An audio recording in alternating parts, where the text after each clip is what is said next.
Hi everyone, welcome to my YouTube channel Daily Tutorial, where I provide you with daily tech tips and helpful guides. In this tutorial, I'm going to show you how you can enroll for an online banking account in Khaliji Bank. First, make sure you have a good internet connection and it's working properly.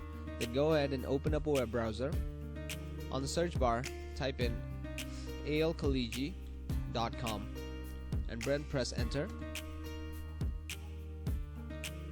And once you land on this page, you have to click on the option that says Internet Banking in the top right corner right here. And then click on Personal Banking.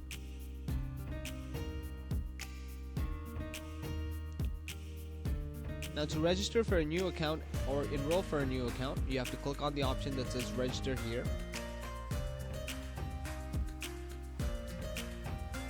Now, have to type in your account number here, your ID number here, type in your mobile number here,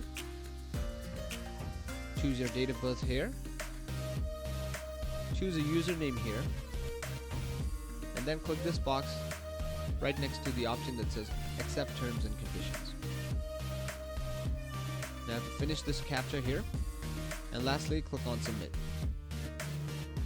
Once you click on Submit, you should be directed to another page where they'll further guide you on how you can enroll for an online banking account in Khaliji Bank. Make sure to follow all the steps carefully and you should be able to successfully enroll for an account. And that is it. Thank you very much for watching this video. Be sure to leave a like, share this video, and subscribe to our channel for more helpful guides just like this.